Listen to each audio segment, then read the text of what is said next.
Olá! Hoje nós vamos conversar sobre uma história em quadrinhos ou banda desenhada, como chama aqui em Portugal, chamada Desvio, que foi escrito pela Ana Pessoa, ilustrado pelo Bernardo Carvalho e publicado pela editora Planeta Tangerina.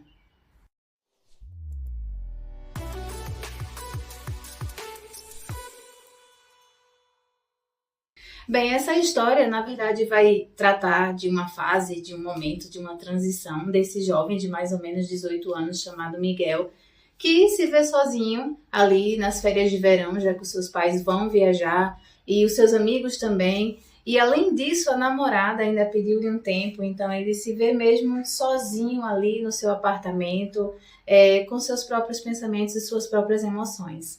Além disso, o Miguel também está fazendo aulas de condução, então ele está estudando os códigos para fazer essa prova. E é uma coisa bem interessante porque parece uma coisa muito fútil, uma coisa muito comum do que ele está se fazendo, mas vamos perceber ao longo da narrativa que aquilo também dialoga com toda a HQ. É uma HQ que não tem ali muitos diálogos, é mesmo um fluxo de consciência e faz com que nós, leitores, entremos na história e vivemos aquilo de certa forma com o Miguel, porque ele vai realmente fazendo uma introspecção nos seus próprios pensamentos e sentimentos, como eu disse, e vamos perceber que se trata mesmo daquela transição, de uma de tantas transições, né, que é aquela coisa entre o adolescente e o jovem adulto. Bem, uma coisa interessante é que essa HQ ela foi publicada antes da pandemia, né, antes de todo aquele momento, mas é uma HQ que, de certa forma, fala do isolamento, fala não do isolamento coletivo como vivemos na pandemia, mas, de certa forma, um isolamento pessoal que muitas vezes essas transições da nossa vida exigem. Mas é isso, e o Miguel ele vai ficando esses dias da TV para o videogame, ou vai procrastinar, ou vai tentar estudar, mas ele acaba sempre parando por ali. Ele também vai às aulas de condução, ele revive momentos com a ex-namorada, e assim, tudo isso pode parecer uma história muito banal, mas não é, porque como eu já disse em outros momentos, e eu acredito muito nisso, não é o que você diz, mas o como você diz. E parece que é uma coisa muito comum, mas a maior parte da nossa vida é esse comum, é essa rotina comum. Mas o que é que fazemos nela? Como é que vivemos ela? E é muito interessante rever esse pensamento jovem, ver essa transição de como é que acontece, principalmente para mim, que sou mãe de um pré-adolescente. Então, é muito interessante ler essas histórias, porque nós lembramos também de coisas que nós vivemos e de coisas que vivemos agora também, mas que temos a triste mania de esquecer, né? E por isso, muitas vezes, não sabemos lidar com os jovens porque esquecemos de como pensávamos, de como convivíamos, de como vivíamos naquela fase. E o Miguel, ele se vê no tédio total, e esse tédio, ligado a todas aquelas outras coisas que eu mencionei no início, faz com que ele vai refletindo, filosofando sobre a própria vida e amadurecendo. E vamos acompanhando essa transição de amadurecimento do personagem. Inclusive, é uma HQ muito semiótica. É uma HQ que tem a semiótica tanto na linguagem, quanto na ilustração, quanto no próprio projeto gráfico, que vai dialogar com a história, complementar, porque não é nada descritivo, e vai fazer com que isso enriqueça ainda mais. Então, o que podemos dizer é que é uma história, sim, comum, rotineira, porque acontece com todo mundo, de maneira diferente, mas acontece. No entanto, o grande quê dessa obra é que ela vai estar ligada justamente a esses outros elementos que complementam a apreciação estética, que faz com que a nossa leitura saia, apesar de ser uma história comum, saia do comum e faça com que a gente fique preso ali. É claro que não é uma narrativa que agrada ali todos os leitores, mas qual é que agrada a todos os leitores, não é? Mas pode não agradar, por quê? Porque também tem um ritmo mais lento. Você vai acompanhando um fluxo de consciência, então é uma coisa mais lenta, não tem grandes saltos. É mesmo um adolescente que está ali no tédio, você vai passando, vai acompanhando passo a passo, de quando a tia dele chega e chama ele para sair, consegue arrancar ele de casa, porque você percebe que ela é uma pessoa assim, que consegue penetrar mais no mundo dele do que o dos pais, do que os pais, e percebemos isso logo no início da narrativa, que ele já demonstra ali um certo problema, principalmente com o pai. Então você vê que ele tem ali uma aproximação com aquela tia e eles vão andar e enfim, e ele começa ali e é onde tem poucos diálogos na narrativa, que é justamente nesse momento. E também tem outros diálogos, mas é geralmente quando ele está pensando em alguma coisa, quando nós saímos do presente e vamos para uma lembrança, né? Entramos mesmo na lembrança desse personagem. E como eu ia dizendo, esse ritmo um pouco lento pode não agradar tanto alguns leitores, mas eu acho que já temos a primeira semiótica aí, porque o ritmo, ele é lento porque a transição da vida é lenta, porque a transição do Miguel é lenta. Então precisamos acompanhar essa ponte, esse processo que muitas vezes é realmente tedioso e é muito chato. Então, esse ritmo lento é para também provocar o leitor a sentir esse mesmo tédio e essa mesma chatice. Mas aí podemos pensar, nossa, mas um livro chato, né? Por que eu vou ler um livro chato? E o que eu quero dizer não é que o livro inteiro é chato, mas é que esses momentos de transição que vamos acompanhando ao longo da banda desenhada não é uma coisa ao acaso, é uma coisa proposital e que faz complementar ali a nossa apreciação estética num geral. Mas ainda falando de semiótica e principalmente da linguagem, temos um momento em que o Miguel está ali estudando para a prova, né, para os códigos, e ele começa a procrastinar. Então ele deita, ele levanta da cama, ele sai, e percebemos essa inquietação do personagem, que ele quer estar ali, ele quer fazer aquilo, mas ele também não quer fazer aquilo. E temos um diálogo que aparece, que na verdade é um verbete dos códigos de trânsito, que dialoga não só com a imagem, mas com o ritmo e o espaço-tempo de toda a narrativa, que é quando o verbete diz assim: parar e estacionar. Não é permitido parar ou estacionar em pontes, rotundas, túneis, passagens de nível e em qualquer lugar onde a visibilidade seja insuficiente.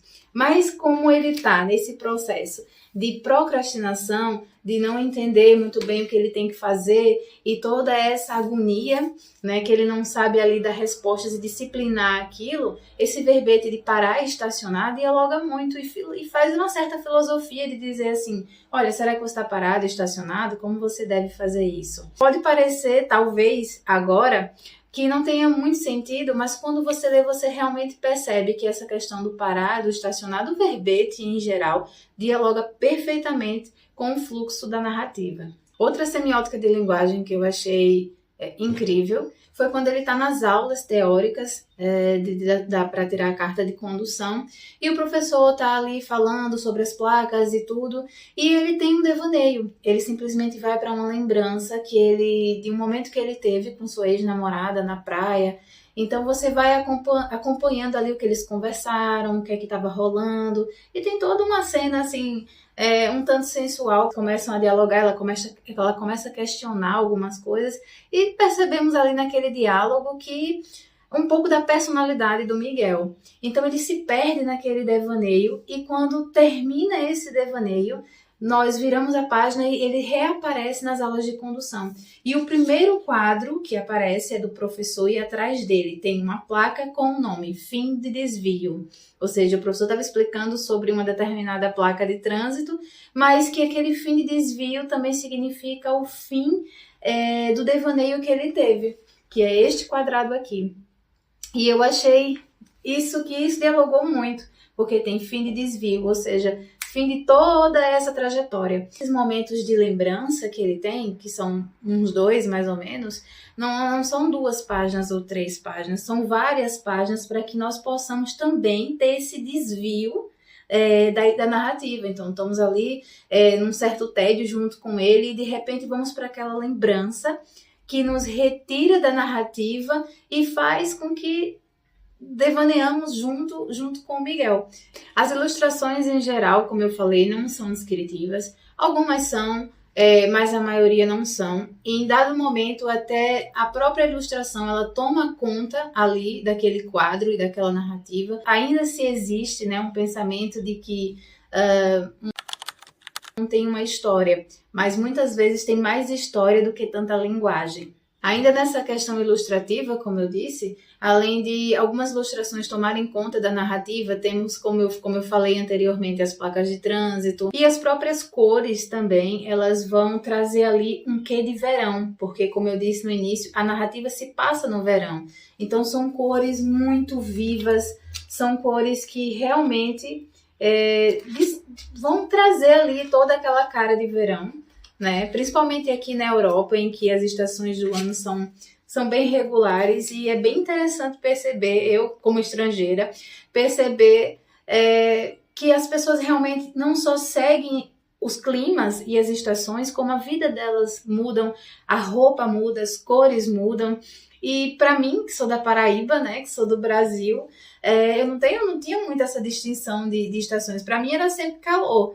Então aqui é interessante ver e interessante perceber como isso se reflete, né, aqui nessa HQ. E eu acho que eu não tinha falado, é uma HQ de autores, os dois são portugueses, então se passa aqui em Portugal, Lisboa, porque aparece, não acho que não vou encontrar, mas aparece a Ponte 25 de Abril e outros ali, elementos como o Bar das Conchas, que também fica ali em Lisboa, e essas cores, elas são muito significativas. E para pessoas que às vezes não sabem, né, não têm a percepção dessa questão das divisões das estações, como eu disse, talvez passe despercebido essa questão das cores ou seja interpretado de outra maneira. Mas para mim, que estou aqui, pode ser que tenha ali outros e provavelmente tem outros tantos significados, para mim ficou muito ligado ao verão, né? Aquele céu azul, aquelas cores muito vivas. E sobre o projeto gráfico, né, já aproveitando essa questão das cores,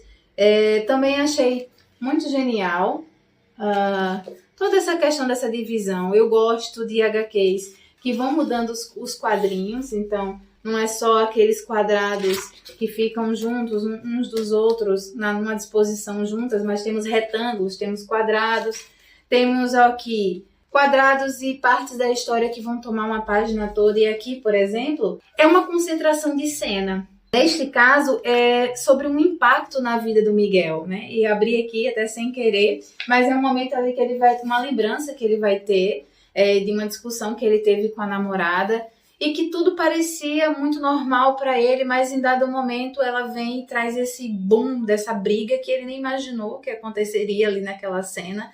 E, no fim, aquele impacto, ele não só é percebido por nós leitores pela própria narrativa, mas também pela disposição da página, que fica apenas um quadrado e você vê as expressões dos personagens, tem a linguagem, no caso aqui é a fala da ex-namorada, e também, como eu falei a princípio, toda a disposição que dá aquela concentração de cena. Mas é isso, gente, esse é um HQ que é fácil de encontrar, não só aqui em Portugal, mas também no Brasil, pela Amazon. Inclusive, eu li a edição brasileira e a edição de Portugal, porque sim, existe uma tradução de português de Portugal para o português brasileiro, o que eu acho um pouco... é um tipo de coisa que eu não concordo muito, e acho que eu vou me explicar aqui um pouco, porque algumas pessoas já me perguntaram sobre isso e eu acho que ficou um pouco mal interpretado. O que eu penso sobre isso, e peço que se alguém quiser me corrigir, ou um profissional, né, tradutor, porque eu não sou tradutora, mas isso é uma percepção minha de leitora, eu acredito que por ser o mesmo idioma, né, português de Portugal com português brasileiro, e já abro um parênteses dizendo que eu sei que existem algumas diferenças na sintaxe ou na semântica, enfim, e etc., mas se trata do mesmo idioma e conseguimos entender não só os livros de Portugal, como Portugal consegue entender os livros do Brasil. Afinal, lemos José Saramago, Camilo Castelo Branco, Eça de Queiroz e tantos outros na própria linguagem do português de Portugal. Mas essa HQ, e como outros tantos, foram traduzidos, e já aconteceu também, e eu já falei sobre isso, ao contrário também de serem traduzidos para cá, mas na minha opinião vai perder ali a essência, a cultura, porque não é só uma questão da linguagem, da sintaxe, mas são elementos que demonstram a própria cultura daquele livro, a própria cultura daquela história, e que muitas vezes se perde. Eu acho que o livro é justamente para nos trazer esse convite a conhecer outras culturas e a expandir nossos horizontes. É claro que poderia se dizer assim, então quer dizer que só vamos ler no original, né? Todos os livros? Quem dera pudéssemos ler em todas as línguas do mundo. Mas eu estou falando do mesmo idioma, eu não estou falando de que você é obrigado a ler inglês ou espanhol para ter realmente uma imersão na história. Se você souber, melhor, perfeito. Mas eu estou falando do mesmo idioma e que se perde sim algumas coisas. Algumas opiniões podem dizer, olha, mas como se trata de um livro para jovens, é interessante que aconteça essa adaptação de linguagem para que o jovem tenha interesse e não se distancie, né? E acho que isso seria um debate muito válido e tem sim a sua justificativa, mas eu acho justamente que não é algo, pelo menos não nessa história, é algo que vá interferir na percepção do leitor. E se interferir, nós como mediadores, professores ou pessoas que estejamos ali apresentando aquela HQ, tem ali um certo conhecimento e um certo desdobramento de como vai apresentar aquilo. E aí entramos naquela questão de que o professor e de que o mediador precisa sim ser leitor. Mas isso fica para outro vídeo, senão nós avançamos muito aqui num assunto que merece muito mais detalhes e atenção. Falando um pouco dos autores, a Ana Pessoa, ela tem aí outros livros, outros escritos, também alguns são bandas desenhadas. Tem também outros livros que estão publicados no Brasil e da mesma maneira, numa adaptação. Esta HQ, ela ganhou vários prêmios. Ganhou o prêmio de melhor obra de ilustrador português, e o que chama a atenção aqui é que esta obra foi uma obra de estreia do Bernardo, não que ele não tenha outros trabalhos, mas como banda desenhada, como um trabalho maior, pelo que eu entendi. Então, foi ali, ganhou o prêmio Amadora, melhor obra de ilustrador português em 2020. Também recebeu o prêmio de Vinhetas de Ouro 2020, obra revelação da banda desenhada portuguesa. Foi top 20 melhores livros do ano de 2020 pelo Jornal Expresso. Foi aconselhado pelo Plano Nacional de Leitura e recebeu uma menção honrosa do Prêmio Jorge Magalhães de argumento para a banda desenhada. Tanto a Ana Pessoa quanto o Bernardo já tem aí uma outra banda desenhada, um pouco diferente dessa, eu vou deixar aqui a capa para vocês verem. O Bernardo também tem outros trabalhos que não com a Ana Pessoa e vice-versa. Aí uma coisa aqui que eu acabei de ler e que eu não comentei. Na edição do Brasil, não temos nenhuma restrição de faixa etária. Aqui em Portugal, a minha edição tem, recomendado para leitores maiores de 14 anos. Mas esse também é um outro assunto. É só uma curiosidade para quem leu ou quem quer ler, anotar aí e deixar essa pulguinha atrás da orelha. A editora Planeta Tangerina é uma editora, ainda estou só também para especificar que eu estou ainda conhecendo algumas editoras, mas eu já percebi que essa editora em específico ela tem muita coisa legal, muita história infantil juvenil que eu vou sim trazer posteriormente aqui para conversarmos. Para mim, como leitora, eu super recomendo esta banda desenhada. Acho que é muito interessante, não só para leitores com 14 ou maior de 14 ou menor de 14, para quem quiser ler. É uma coisa que vale a pena ali para a gente penetrar mesmo no mundo jovem, relembrar esse mundo, ou até para os professores, mediadores aí. Eu acho que é uma boa oportunidade de você conhecer um pouco, né? Ou relembrar um pouco aí desse mundo. E para quem vê aí filosofia e poesia em tudo, eu acho que esse livro essa banda desenhada, eu só quero dizer livro, mas essa banda desenhada, ela é um prato cheio, porque nós temos aí, como eu disse, um fluxo de consciência e dá para se tirar muita coisa legal, dá para se refletir sobre muita coisa. E só para finalizar, por exemplo, essa página, né, que é uma página dupla, em que o Miguel está aqui olhando seus vizinhos e cada um nos seus apartamentos, cada um nas suas bolhas, cada um pensando, sei lá, o que quer pensar e vivendo seus próprios pensamentos. E ele pensa a seguinte coisa: somos todos náufragos.